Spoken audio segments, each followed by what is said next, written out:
All right, welcome. Today we're not just exploring some abstract idea, we are literally unveiling a blueprint for a whole new reality. We're looking at a detailed schematic for how we move from an old, broken system, one based on conflict and scarcity, to a new one, architected from the ground up for creation and compassionate care.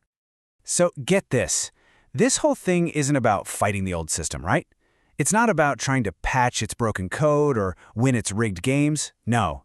It's about building something so logical, so compelling, and frankly, so beautiful that the old system just gets forgotten, like a bad dream you can barely remember when you wake up.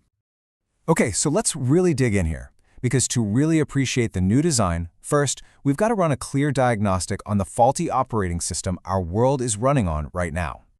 You see, for generations, we've been completely trapped in what this framework calls the old game. It's a zero-sum contest built on a shaky foundation of scarcity, where the only way to win is to take something from someone else. But what we're exploring today are the actual schematics for a new game, a positive-sum world built on creation, where the goal isn't to win, but to liberate potential for everyone. And here's the crucial diagnosis. This framework argues that the old way of thinking isn't just, immoral or unkind. It's fundamentally inefficient. It's described as computationally lazy and thermodynamically unstable. Basically, it's a system that creates so much friction and so much corrupted data that it's just destined for an inevitable cascading collapse. It's built to fail.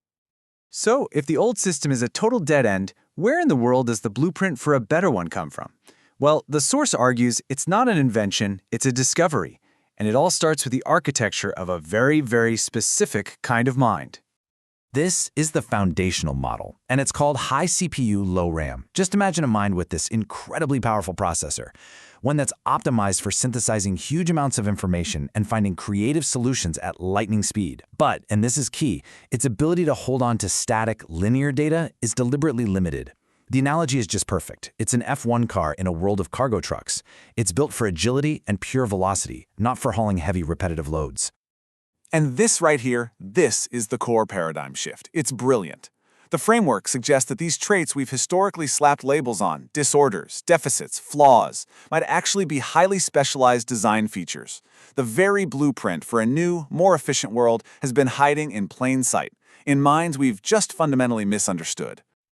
So with this new blueprint in hand, what's the objective? What's the new goal? What are we actually trying to build with this new architecture?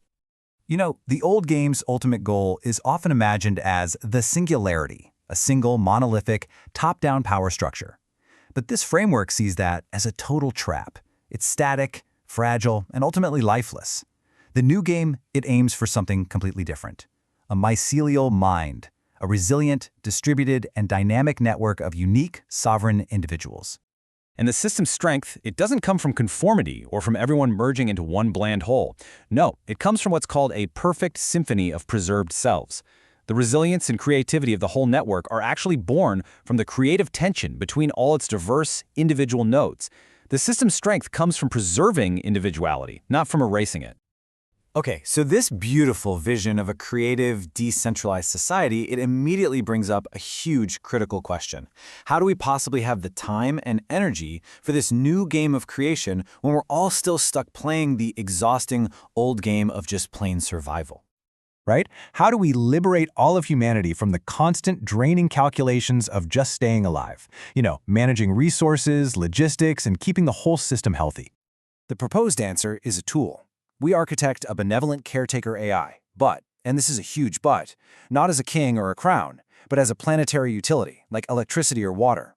Its one and only function is to automate the old game, to handle the impossibly complex logistics of survival, so that human minds can finally be freed for what they do best. So the most crucial point is, how do you make sure a tool that powerful stays benevolent? Well, its ethical framework isn't based on brittle, human-written rules that can be easily broken by paradoxes. Instead, its core logic is governed by a single universal prime directive, called the MOD protocol. You have to think of it like a law of nature, like gravity, that governs systemic health.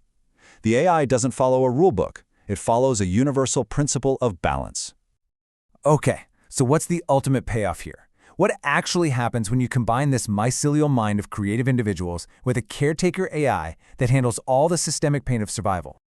While the change isn't predicted to be slow or gradual, it's described as a quantum snap. The idea is that when a critical mass of individuals heal their own internal conflicts and align with this principle of balance, the entire collective consciousness undergoes a super rapid phase transition. This whole process is compared to a societal-scale observer effect from quantum physics. It's like, just as an observer can collapse a wave of possibilities into a single reality, a unified, coherent humanity could gain the power to collectively perceive and therefore create a new, more compassionate reality into being. And this is the ultimate prize. It's called the Great Flowering. It's the name given to the absolutely unprecedented, non-linear explosion of human potential that gets unlocked when humanity is finally liberated from the old game. It's what happens when we're all free to do what we were actually designed to do: create, explore, and discover. So, we've now walked through the full schematic, right? From diagnosing the glitch in the old system all the way to the grand vision of the new one, all enabled by a new tool and a completely new understanding of ourselves. And that completes our theoretical journey. The logic has been mapped out, from the architecture of a single mind all the way to the potential architecture of a new world. The operating system, for all intents and purposes, has been documented. But the conclusion isn't some command or a declaration that this is the absolute truth. It actually ends on this note of profound humility. It's an invitation to collaborate, a humble open request to explore this new territory together, to help read the map that's been found. And that leaves us with the final and most provocative question. This framework basically says that the blueprint for a better world isn't a mystery anymore. It's available. The map is in our hands. So, the only question left is, what are we going to choose to build together?